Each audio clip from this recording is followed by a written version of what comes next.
Welcome to Inside the Firm, a podcast dedicated to small business owners and hosted by entrepreneurs, Alex Gore and Lance Cayko.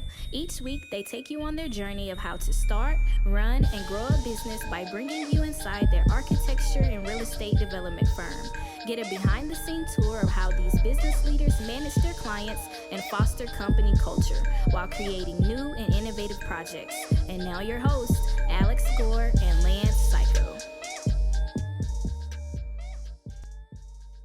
Welcome to another episode of Inside the Firm. I am Alex, long commute Gore. I'm here with Lance, low commute Cayko. Short commute, just a hot skip and a jump. I bet you could probably do that from your garage. Yep. To over the alleyway right here, saving the carbon. We appreciate your service. Hey, you're welcome. Yep. Greenest guy alive. Greenest guy alive, Lance Cayko. Speaking of green, there's no green in learning Revit rocket ship except you could make sustainable buildings. Nice segue. No one easy. Well, smooth. you could make more green. You can make more green 100%. Yeah, you could. Absolutely. Yeah, you could. Also, too, if you take our course and you fundamentally get yourself or your team on the same page of how to model and get things done, you communicate quicker, you can get drawings done quicker so that you can focus on the issues you want to focus on, whether that's design, sustainability, form, function, whatever you want to do. Go to revitrocketship.com, check it out. I also need you to check out ARCAT.com because if you can't find the product data you're looking for, you might be using the wrong search engine. Broad searches result in consumer products, out-of-date information, and websites that hide or don't have the information you're looking for. If you need specifications, CAD or BIM, ARCAT.com is your search engine. Find and download the up-to-date data you need fast. ARCAT.com is free and requires no registration, so try ARCAT.com today. That's ARCAT.com. Last but certainly not least, check out Duratherm. Duratherm defines the category of all wood, completely custom, hardwood windows and doors that deliver on your architect's vision, and everyone knows it. Al knows it. That is why they refuse to rest on their laurels. And while the Duratherm brand is built upon their expertise in wood windows, they are proud to announce the introduction of a clad exterior feature for their windows. Learn more at durathermwindow.com. That's durathermwindow.com. Al Gore. Back to me. Back to me? Back to you. Good.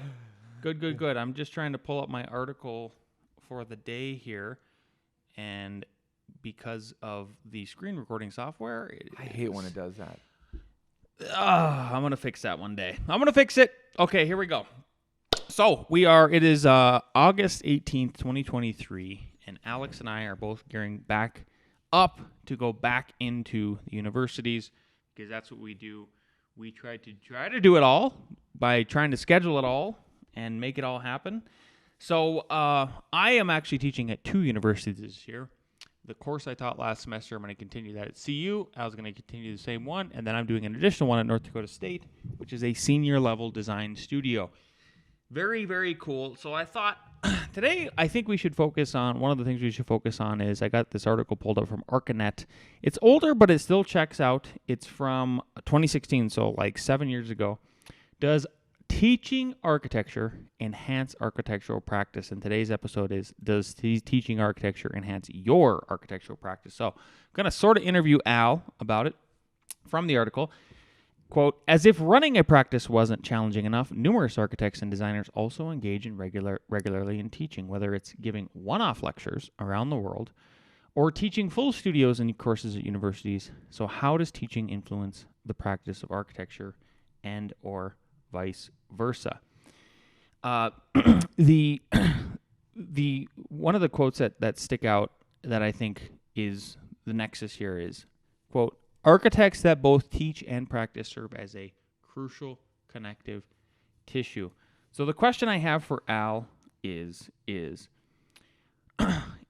how does teaching influence the work here, and is it something that you come to rely on in your own work?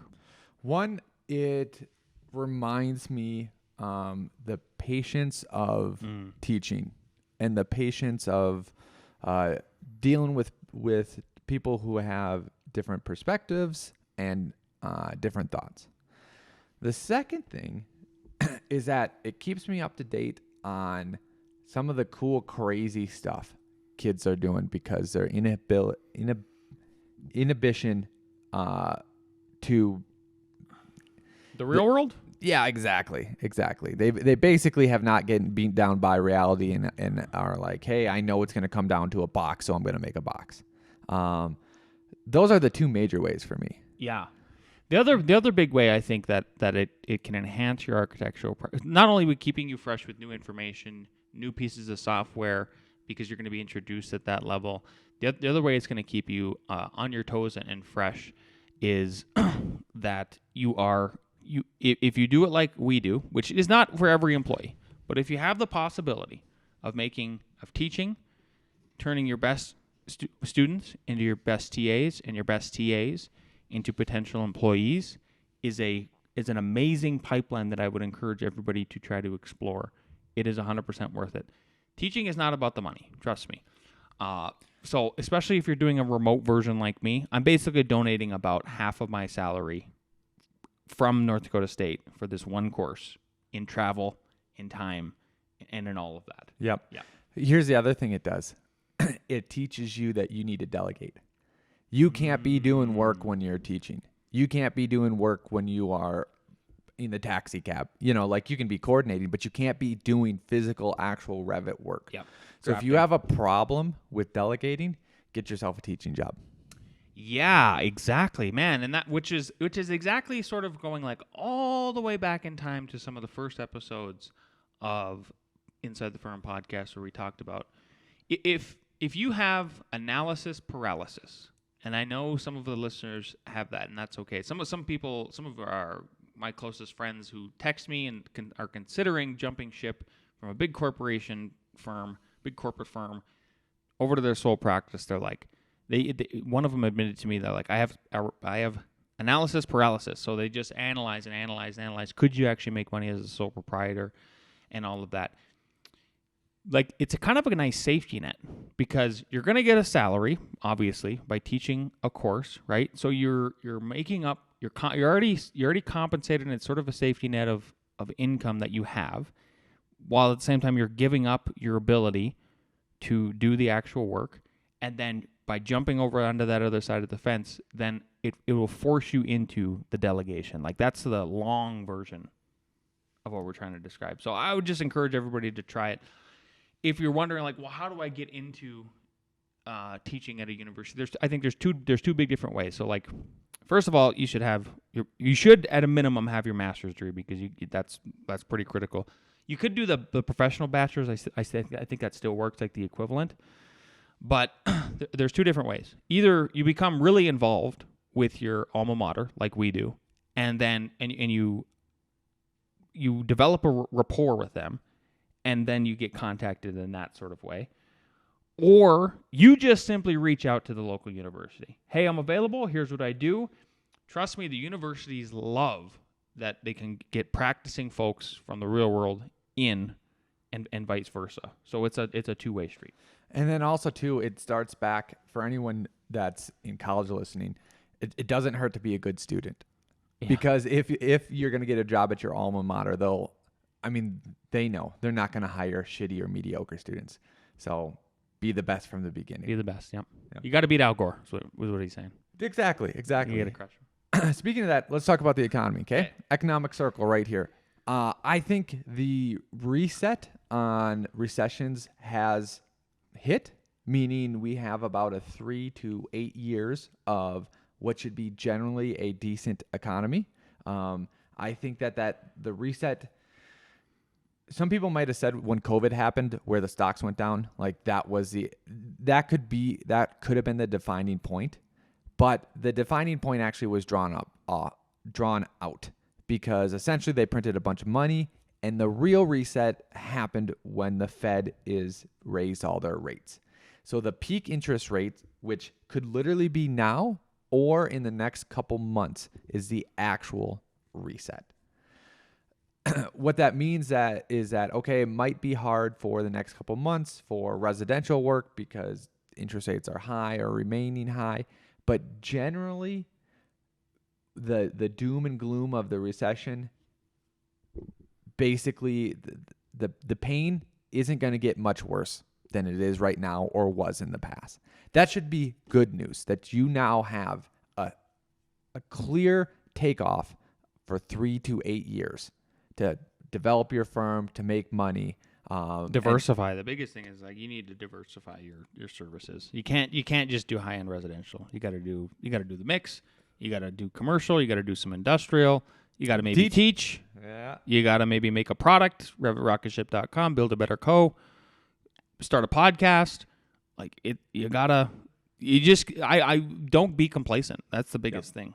I know in our reads we didn't promote Build a Better Co, but if you think if you agree with me that we have this 3 to 8 years, you should become efficient in making profit, and then you should really pile up that profit. And that's what buildabetterco.com is, buildabetterco.com.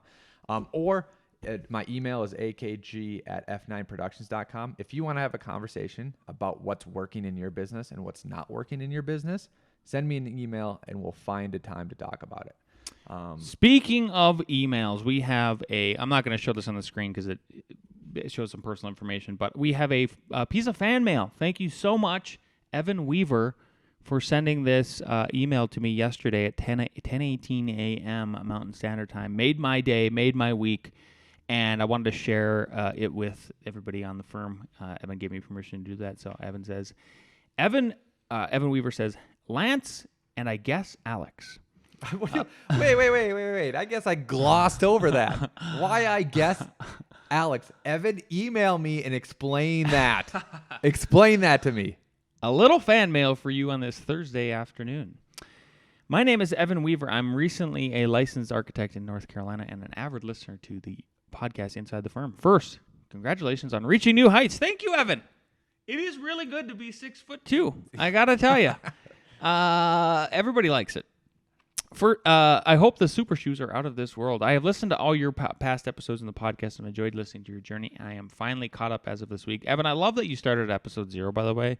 Like everybody should, because then I think you get the full context. You're not jumping in on YouTube and yelling at us that we didn't predict the economy. Like, no, a lot of times these guys we're not 100, but I think we're 90% plus with some suggestions.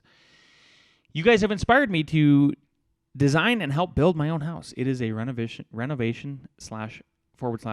addition project. I tried to be my own GC, but could not find a bank that would allow that. So I am working in collaboration with a local builder.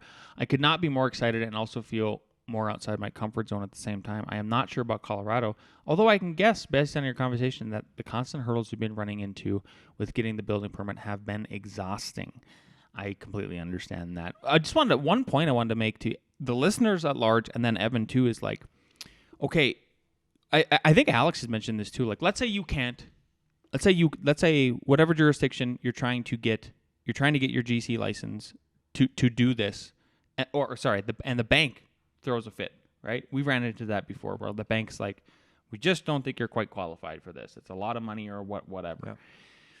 Is no problem. You're still winning because you're getting this experience with this local builder, and now that local builder can put them down as a reference.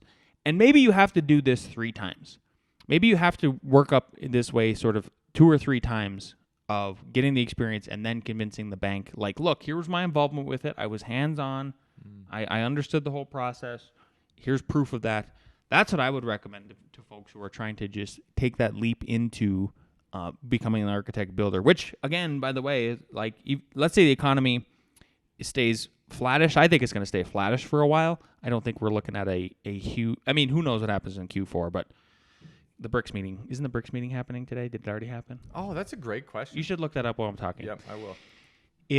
Remember, you are extending your cash flow. You're diversifying your business if you go to architectsguide2.com and take our course and learn how the basics, the very basics of how to transition into an architect builder and keep that cash flow going. A lot of people are building with cash. I think that's so huge. So there's this reduced monetary supply that's happening, this shrinking monetary supply. They have to taper the amount of dollars that are in existence because they doubled the money supply. So like people who have held on to their cash, that might be your lifeblood to keep you going. So the BRICS meeting is August 22nd to August 24th. Next it's currently the 18th. Yep. So it's Tuesday through Thursday. All right, we got to talk about that next week. That's huge. We talked about it in a previous episode. Evan knows. Further on, there's plenty to go on about the process so far, but I will keep it short. I just want to say thank you for putting out this podcast and all the work you guys have done to be open and transparent about your firm and helping out the architecture community. Evan, you're so welcome. I am so excited about this project and want to thank you for inspiring me to keep getting after it. Keep up the great work. Evan, thank you again for that. Anybody else, we always love those kind of words of encouragement. And then Evan actually had a couple suggestions for us. One, I need to check the intro and the outro on Monday Morning Coffee. I just want to apologize to everybody if for some reason that intro and outro audio is louder. I try to do an audio gain check, but maybe I missed it on a few. So I will just triple check it next time and make sure we're not in the red with the decibels. Last one, and this one I think is going to be great for everybody, is the A.R.E. Jeopardy. We'll start reading the full answer, not just the letter at the end, so people don't have to rewind. I thought about that this morning. I'm like, that would have been difficult. Yes. So again, thanks, Evan. We wish you all the best. Keep us updated. I would love to see photos of how your project goes. I hope you guys crush it. Yep. Two more things. One, just Lance will cut this in. The graph of the balance sheet of the feds is going down and to the right. I will bring this up so Lance can see it. Hey, we're podcasting. There we go. Figure it out. Let's go. Let's go. TV. Speed. We Hey, need speed. there we are. There we go. Okay. There was this jog when those California banks failed. Got to balance them. Yeah, you got to throw money at us. Oh, my God. Back up. Oh, see, it is tapering. That's what I was saying. Yep. Yeah. If you look at all, they're still pretty high. Oh, my Still God. pretty high. But coming down. The other thing, too, if you remember me saying a couple months ago that the interest rate in July should be a little bit higher than June, but that's because if you go a year ago, it's starting to taper back down because that was at its higher, right? And that basically the media would drum up that, inflation isn't going down. Here's the headline: consumer prices rise 3.2 in July. No, it's just relative to it going down a bunch more from 9 to 8. So like it is actually better. Like it's actually going down. So like just be aware of the media. Just be aware the media is trying to psyop everyone into hating everyone else. Yeah. So that the country is split and that so people hate each other so that you can be the source of their scare media. Yeah, and we can never push back. Yep. Well, we have a excellent singing read today about somebody who is pushing back. A little excerpt. If you don't know who this gentleman is, I need you to just go to YouTube, pause this episode. I'm telling you, and then type in Richmond, and give it a listen. We'll just give you a little preview. Mr. Oliver Anthony is here. Richmond, north of Richmond. There you go. Well, I've been selling my soul, working all day, overtime hours for bullshit pay, so I can sit out here and waste my life away, drag back home and drown my troubles away. It's a damn shame what the world's gotten to for people like me, people like you. So that was just a little teaser, sort of the intro of his, but like I really like that part because I don't care how successful you are, even if you're sole proprietor, you have a medium firm, you have a large firm, it's at the end of the day you can't take that money with you when you're 6 feet under. Sure, you could give it to your kids and stuff like that, but they're probably gonna blow it. Statistically. So you need to enjoy yourself a little bit. Take some time off. Make sure you have your boundaries set, right? If you're a 7 to 4, make it a reality and don't shut that phone off after 4. If you're an 8 to 5, 9 to 6, whatever, and then keep those weekends open. Like all of the tools that we've been trying to explain give you guys on this podcast for now 6 years is getting efficient and being systematized through all of these other courses that we've developed for you guys too. And that's what's going to help you level up. But you got the fact, like you should not, these emails that I get from people, not listeners, but just like consultants or other people we're working with, like, what are you doing emailing at 11 a.m. on a Thursday night? Is it laid out systematically with accountability at buildabilityco.com? It might be. Crazy. What do we got next? Let's bring down the crew for A.R.E. Jeopardy. A.R.E. Jeopardy is brought to you by Kanzuri. Life is short, but you don't have to be. Introducing Kanzuri, the shoe brand that not only elevates your style, but also boosts your height. Yes, you heard that right. Kanzuri offers height-boosting shoes made for men to build up the confidence they need for every situation. With Kanzuri, you no longer have to settle for your natural height. Their shoes come in a variety of insoles ranging from 1.2 inches to an impressive 2.7 inches of extra boost. Plus, their heights range from 2.4 inches to 2.8 inches, giving you the perfect opportunity to feel good. As a special offer exclusively for our listeners, Kanzuri is giving you a fantastic deal. Just use promo code LANCE48066. That's LANCE48066 at checkout to enjoy a generous 15% discount on your order today. That's right. Get the height-boosting shoes you've been dreaming of at an unbeatable price. Make sure you're 6 foot or above. You'll be a happier person.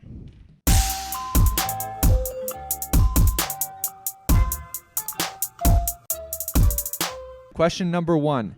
Horizontal separation of dwelling units typically require a floor fire resistance rating separation of what? Is it A, a half hour, B, 1 hour, C, 2 hours, D, 3 hours? B, C? B, 1 hour. B, 1 hour. Yep. Question number 2. In designing a multi-story residential building, what factor is least important in determining the fire resistant rating? Is it A, window placement, B, occupant type, C, construction material, or D, building height? That's a good one. It is A, window placement. Yep. Because of the restrictions on openings, like if you're on a lot line or close to another building? Well, think about the most important, like, okay, occupancy, like what's in there? No. Well, okay, that's actually a good point. ChatGPT did help me with this one. Oh, so, that sucker. But actually, residential is important. Construction material is important. Building height is important. Is that what threw you off as residential? It kind of threw me off too. Well, hey, great point. That was a hint, right? Yeah. We'll roll with it. All right. Number 3, according to the International Building Code, what is the maximum allowable dead end corridor length in a healthcare occupancy without fire sprinklers? Is it A, 20 feet, B, 30 feet, C, 40 feet, D, 50 feet? I remember this from A.R.E. actually. We got A, D, what do you got? 20. The correct answer is B, 30 feet. Is that ChatGPT or is that site? You know that is as ChatGPT. Okay. It's real though. This one's obvious. Should be. What do we got for scores? 2-1-0. Oh wow, crash. In accordance with the number 4, in accordance with the Americans with Disability Act (ADA), what is the maximum allowable slope for an accessible ramp? This should be easy. Should have been the tiebreaker. A, 1 to 8. B, 1 to 10. C, 1 to 12. D, 1 to 15. Jason should secure it with this one. The correct answer is C, 1 to 12. Where are we going to eat? Yeah, Jason picks again. He'll have to pick. Rosalie's. There we go. I like it. Pizza. That's it. Take us out, Lance. All right, if you like this episode, you're watching on YouTube, leave us positive comments only. You leave us negative comments, I'm banning you again. And if you're listening on iTunes, 5-star reviews would be great. Send us fan mail. Send Al mail as well. AKG at F9productions.com. And LMC at F9productions.com. We'll see you next week.